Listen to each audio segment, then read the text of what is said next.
आप अपने प्रधानमंत्री को देखिए, नरेंद्र मोदी को, कुछ 370 हटवा के कश्मीर में पूरा आतंकवाद को साफ करने के बाद फिर भी प्यार से बोलते हैं आप लोग के लिए भी अच्छे दिन आने वाले हैं।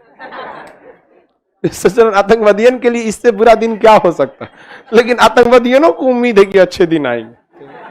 ऐसा नहीं, हाथों ने हथियार छोड़ा है, चलाना नहीं भूला। अरे कोनो स्टेशन को सुंदरीकरण कर देगा, रेलवे स्टेशन के आगे कम से कम 200 लीटर पेशाब कर देता है। वहां अमोनिया फैक्ट्री डालो। रेलवे स्टेशन, जब आपको कहीं पे भी शौचालय न दिखे तो रेलवे गेट पे आपको भारत का ये एकदम कल्चर बन चुका है कि बार सामने गिरा दो दीवार से। बजट एक प्रकार का भाषण होता है और कुछ नहीं होता है बजट में। बजट एक प्रकार का क्या चीज है भैया? भाषण है। बजट एक प्रकार का भाषण है। बजट प्रस्तुत करने का अधिकार किसको है? राष्ट्रपति। किससे करवाते हैं? हाँ, वित्त मंत्री से बजट को प्रस्तुत करवाते हैं। समझ में आ गया कि नहीं आ गया? भाषण में क्या दिया जाता है कि आने वाले एक साल में, मतलब जो आगामी वर्ष है, इस आगामी वर्ष में सरकार के पास कुल कितने पैसे आने की संभावना है। जो पैसे आते हैं उसे हम रेवेन्यू कहते हैं। सरकारी पैसे को क्या कहते हैं? रेवेन्यू कहते हैं। यानी टोटल कितना राजस्व यानी पैसे को आना है एक साल में। अमूमन आपको भी अंदाजा लग जाता होगा कि आने वाले जनवरी महीने में आपको कितने पैसे आएंगे। आप लोग के भी घर वाले कभी एडमिशन लेना पड़ता होगा, कभी आप बीमार पड़ जाते होंगे या कोई फॉर्म भरना होता होगा, तो आपके घर वाले कुछ ज्यादा पैसे भेजते हैं। तो एक साल में कितना राजस्व की प्राप्ति होने वाली है, रेवेन्यू की प्राप्ति होने वाली है, और पूरे एक साल के दौरान कितना खर्च आएगा अलग अलग डिपार्टमेंट पे, ये पूरा का पूरा व्यय यानी एक्सपेंडिचर इसी भाषण में बताया जाता है। तो सबसे पहले रेवेन्यू बताया जाता है। तो आप सुने होंगे कि भाषण में कहा जाता है इस बार हम लोग का लक्ष्य है 20,000 करोड़ रुपया जीएसटी से कलेक्ट करने का, इनकम टैक्स से इतना कलेक्ट करने का, ट्रेन के टिकट में इतना आ जाएगा हम लोग का। सरकार एडवर्टाइजमेंट करवाती है, जैसे हाईवे वगैरह पे देखिएगा ना, तो क्या होता है, प्रचार दिया रहता है, किसी टायर का प्रचार दिया जाएगा, कोई रेस्टोरेंट का देगा। ट्रेन पे भी देखते होंगे प्रचार दिया रहता है, मालगाड़ियों से कितना इनकम आएगा, सवारी गाड़ी से कितना इनकम आएगा, प्रचार से कितना इनकम आएगा, पार्सल से, पोस्ट ऑफिस से, बैंक से, सारे डिपार्टमेंट से, परिवहन, उसके सरकारी बस चलते हैं, सरकारी जहाज अब तो कोई रही नहीं, एयर इंडिया जब था तो वो, लेकिन हवाई जहाज जितने चल रहे हैं उसमें कितना टैक्स लिया जाएगा, उड्डयन टैक्स जो उनसे लिया जाता है। ऐसे सरकार के पास हजारों डिपार्टमेंट है जहां से पैसे आते हैं। आप यूनिवर्सिटीज में फीस जमा करते हैं, उससे पैसे आते हैं। बिना हेलमेट वगैरह अगर गाड़ी चला देते हैं तो उसमें चालान काट दिया जाता है, उससे पैसे आते हैं। आप बताइए, कभी कभी तो वित्त मंत्री हमें निर्मला सीतारमन एक बार चक्कर आ गया था, बैठ गई थी, पिछली बार हुआ था। महिला है, कितना बोलेंगे यहाँ पर। अब हम लोग को कितना क्लास लेने का आदत थोड़ी है उनको। वहां पे वो भी नेतवा कमजोर होता है सब अंदर से, शारीरिक रूप से। आधा तो बीमारी घुसल रहता है उन सब में, शुगर, जॉन्डिस, हेन तेन। तो नहीं ज्यादा खाता है, साग रोटी खाएगा सब। कभी नेता होता के साथ खाइएगा ना, मंत्री उंत्री देखने के लिए, हाँ बहुत पैसा है उन सब के, लेकिन 20 तो बीमारी घुसल है। एगो साग, दाल, रोटी, बस हो गया। खाएंगे कौन चीज? बीमारी भरल है, कोनो को कोलेस्ट्रॉल, शुगर, हार्ट अटैक, कोनो का किडनी नहीं है। तो एक साल टोटल राजस्व पूरा बताने में शाम हो जाता है, कहां से कितना पैसे आएंगे। एक लंबा प्रोसेस होता है।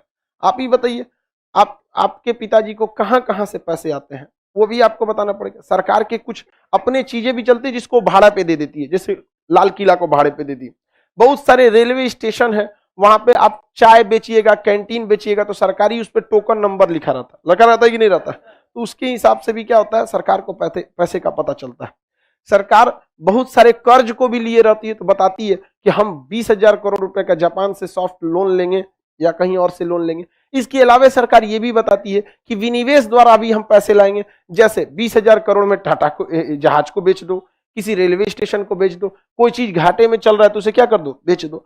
इससे सरकार को एक लंबा चौड़ा खर्च रेवेन्यू आती है। अगर आपको बोला जाए कि लिखिए, तो आपको कम से कम एक दिन लग जाएगा सोच सोच के लिखने में, क्योंकि शिक्षा क्षेत्र में कितना आएगा, परिवहन के क्षेत्र में कितना आएगा, स्वास्थ्य के क्षेत्र में, आप हॉस्पिटल में जाते हैं तो आप भी वहां पे भले स्वास्थ्य क्षेत्र में आपके योगदान का कुछ नहीं रहता है, लेकिन सरकार का ही रहता है। लेकिन ऐसा भी नहीं है, एमआरआई मशीन है, बाहर कराएंगे 3,000, अंदर कराएंगे 400, होता है कि नहीं? एक्सरे कराएंगे सस्ता। तो सरकार तो एक ही बार ना मशीन खरीदी, बार बार जो पैसा आ रहा है उसका। आप गाड़ी से जाते हैं टोल टैक्स में, भारत में कम से कम 1 लाख करोड़ रुपए एक दिन में आ जाता है टोल में।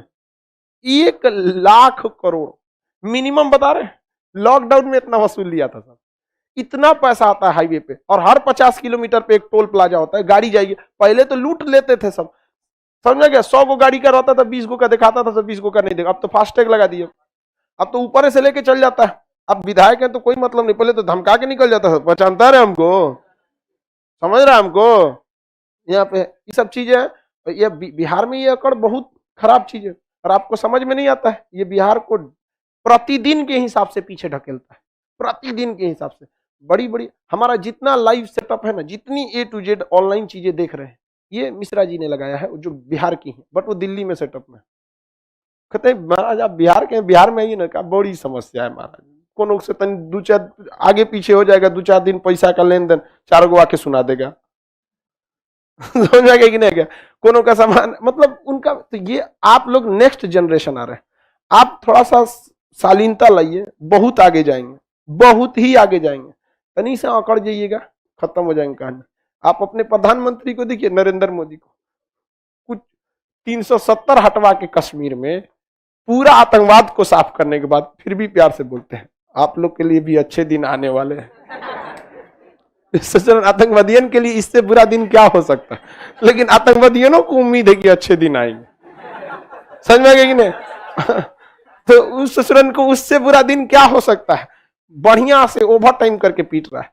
तो प्यार से भाषा में थोड़ी सी नरमी रहनी चाहिए। इतना दिन के बाद आप लोग को फर्स्ट टाइम डांटे हैं, समझ में गया है भाषा का मतलब क्या होता है। लाठी तो कोनो को नहीं मारे, एगो को छोड़ के, हाँ इतना किसी को नहीं मारे थे। ऐसा नहीं, हाथों ने हथियार छोड़ा है, चलाना नहीं भूला। ऐसा थोड़े एक्सेस कर दोगे लोग तो बाबू हमको सबको बोलना पड़ता है। हम लेट नहीं आए थे बाबू, लेट टाइम से आए थे। इन सबको आधा घंटा से थूर रहे थे, समझ में गया, इसलिए लेट हुआ, ऐसा नहीं था कि लेट था। तो बताइए, एक रेवेन्यू बताने में सरकार को तो बहुत टाइम लगने वाले है। अब रेवेन्यू के बाद कितना का रेवेन्यू आने वाला है, इसके बाद अब सरकार पानी पिएगी। वित्त मंत्री पानी पीते हैं, 10 मिनट सुस्ताते हैं, उसके बाद फिर इतना मोटका किताब लेके उठते हैं, लिख के ला रहते हैं। अब कहां कहां खर्चा करेंगे। तो ये 12 में अब क्या, अभी क्या बताए हैं, राजस्व। अब क्या बताएंगे, यानी रेवेन्यू बता दिए, अब एक्सपेंडिचर बताएंगे। अब किसी एक चीज से, रेलवे से चालू करेंगे। 4 और वंदे भारत ट्रेन खुलेंगी, फलाना जगह से यहां तक जाएगी, इसके लिए इतना खर्चा आएगा। कितना खर्चा आएगा ये नहीं बताते हैं। यहां से खुलेगी। अब रेलवे में जितना काम होगा, 10 मिनट रेलवे के बोलेंगे। रेलवे के लिए कोच फैक्ट्री डाला जाएगा, इंजन कारखाना डाला जाएगा मधेपुरा में, इसको डेवलप किया जाएगा। यहाँ पे और ट्रेनें चलाई जाएंगी, इस ट्रेन को दोहरीकरण रेलवे लाइन को किया जाएगा, फलनिया स्टेशन को सुंदरीकरण किया जाएगा। इस नहीं देखते हैं, अरे कोनो स्टेशन को सुंदरीकरण कर देगा। रेलवे स्टेशन के आगे कम से कम 200 लीटर पेशाब कर देता है। वहां अमोनिया फैक्ट्री डालो रेलवे स्टेशन के आगे। पटना जंक्शन के आगे मार डालेगा सर, 2 दिन बांध दो किसी को तो यहाँ पे 200 लीटर कर देता है। बनारस रेलवे स्टेशन पे पहले कचरा था, जब मोदी जी वहां के प्रधानमंत्री के लिए वहां की सीट बने तो अभी रेलवे स्टेशन को स्वर्ग बना दिया वहां पे, बनारस कैंट स्टेशन को। तो बड़े नेता जहां से उठते हैं वहां ज्यादा काम भी होता है।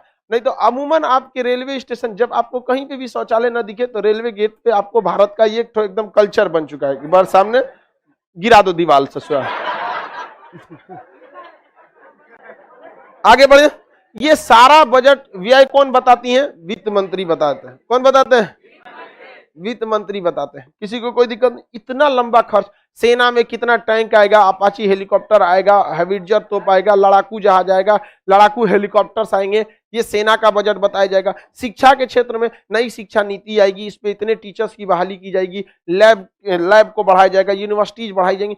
बहुत भयानक बात होती है किसमें, बजट में। उसके बाद थक के चल जाता है सर। विपक्ष उस दिन कुछ नहीं करता है, जब पूरा भाषण खत्म हो जाता है अब सब मिल के हल्ला करता है। सब मिल के, मान के चलिए 545 लोकसभा की सीटें हैं, तो सबको बजट में कुछ विशेष थोड़ी मिलने वाला है। जहां डबल इंजन की सरकार है वहां ज्यादा मिल जाता है। बिहार में तो डबल इंजन है, हम लोग का मलगाड़ी वाला इंजन है, कहां कुछ मिलता है हम लोग को, वैसे चलते रहता है, खाली ये चलते रहता। तो बवाल हो जाता है कि नहीं होता, हमरा कुछ नहीं दिया। उधर हैदराबाद से वो भाई साहब चिल्लाएंगे, उधर दीदी चिल्लाएंगी, कहां से, बंगाल से। खेला हो वो बंगाल को एकदम पूरे बंगाल में घर घर मेट्रो स्टेशन बनेगा। समझ आ गया कि नहीं आएगा? बिहार में आएंगे, हमारी भैंसिया कौन मेट्रो में चलेगी? नहीं समझे? अलग अलग बात होगा। नीतीश कुमार की सरकार ये कहेंगे कि भैया हमारा विशेष बहुमत दीजिए, ज्यादा पैसा दीजिए, हमारा शराब से पैसे नहीं आ रहा है। अब हकीकत भी बात है, शराब से पैसे बहुत इनकम आता था, नहीं आ रहा है। तो केंद्र सरकार को भी समझना चाहिए, कोई राज्य सरकार अगर स्टेप ले रही है तो उसको इतना मजबूर मत कर दो कि बेचारा गलती से मजबूरी में उसको अपना स्टेप को खत्म करना पड़े। समझा कि उत्तर प्रदेश में भी शराब को बंद कर देना चाहिए, खास करके तो वहां पे तो महाराज जी हैं, समझा क्या, उनको तो सबसे पहले करना चाहिए। समझा कि नहीं? धार्मिक व्यक्ति है, बहुत धार्मिक इंसान है वो, पूजा पाठ में हमेशा, तो उनको तो और करना चाहिए। लेकिन बिहार को रेवेन्यू लॉस बहुत ज्यादा होता है, तो जिस राज्य को थोड़ा सा गड़बड़ होगा उस राज्य को हल्ला करेगा, वो विधायक हल्ला करेगा। हल्ला सुनता कौन है यहाँ पे? 370 पे हल्ला होते रह गया, हट गया, तो इसे जो बजट कौन सी होता है जिसमें राज्यसभा को कोनो पावर ही नहीं है। 370 हटाने में टाइम ही नहीं लगा, तो बजट प्रस्तुत कराने में टाइम लगेगा। राज्यसभा को पावर है बजट का, 14 दिन से ज्यादा रोक सकती है? नहीं रोक सकती है यहाँ पे। तो ये हो गया बजट, भाषण। बजट में कुछ भी नहीं होता है, बल्कि ये 2-3 दिन लंबा भाषण होता है, जितना ज्यादा बजट रहता है। किसी को कोई दिक्कत है? बजट के बाद पैसा नहीं निकलता है, तैयार पूरा वित्त मंत्रालय करता है। पूरा का पूरा भारी भरकम मंत्रालय है वित्त मंत्रालय। बजट कौन तैयार करेगा? वित्त मंत्रालय तैयार करती है। समझ में आ गया कि नहीं आ गया?